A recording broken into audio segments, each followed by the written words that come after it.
Malandros hay en todos lados, ¿eh? No solamente en el PRI. Hablemos del PAN. Reapareció, querida Carla Mote, Manuel Vibriesca, el hijastro de Vicente Fox, y reapareció públicamente como líder de Canirac en León y se ufana de estar limpio. Manuel Vibriesca Sagún, hijastro del expanista Vicente Fox, confeso gestor de contratos de Pemex y condenado por fraude en Estados Unidos, reapareció públicamente como dirigente de la Cámara Nacional de la Industria Restaurantera y Alimentos Condimentados, la Canirac de León, Guanajuato, acompañado de su madre Marta Sagún, propietario de los restaurantes La Vaca Argentina. Pues no vuelvo a comer a La Vaca Argentina, yo no lo sabía. Esto en el Bajío. Se enriqueció durante el gobierno de Fox, pero libró investigaciones de la Cámara de Diputados por presunto tráfico de influencias de él, su hermano Jorge y su tío Guillermo Sagún Jiménez, pese a que confesó que los tres fueron gestores para que Pemex entregara contratos a empresas de sus amigos. Así que esos panistas que hablan de corrupción en este gobierno, digo, hay que investigar a todos, pero que tengan tantita madre y tantita vergüenza.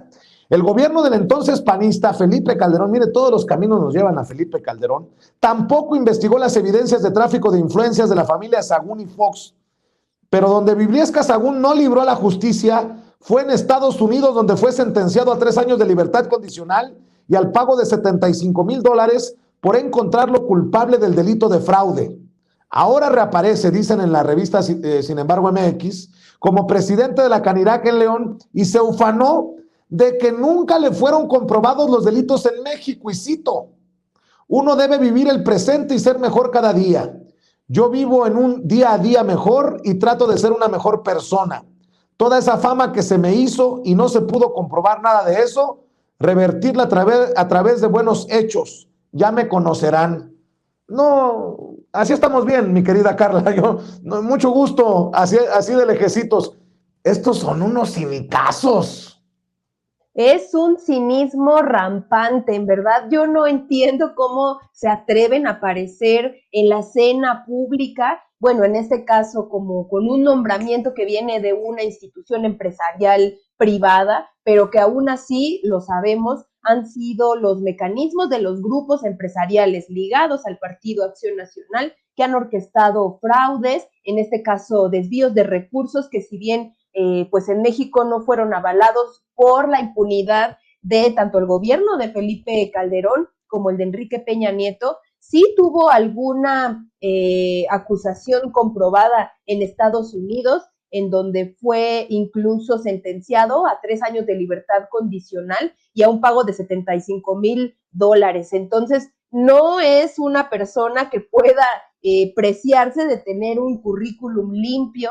Y a mí más bien lo que me sorprende muchísimo es cómo estos personajes que fueron al final de estos actores beneficiados por las políticas neoliberales se atreven en estos tiempos de cambio político y también, digamos, de cambio de rumbo estructural económico a reaparecer cuando, bueno, yo creo que demuestran la podredumbre de los grupos que están detrás como grupos empresariales y las grandes oligarquías financiando a la oposición mexicana, porque eso es. Y esta unión entre los empresarios y los políticos, que fue una de las banderas del neoliberalismo, pues yo creo que como sociedad deberíamos, no sé, de estar muy escandalizados por eso. Ahora, a mí me da también mucha suspicacia y pensar en cómo en los medios de comunicación nos recetan día tras día, por ejemplo, notas que hacen crecer, ¿no? Esta noción de que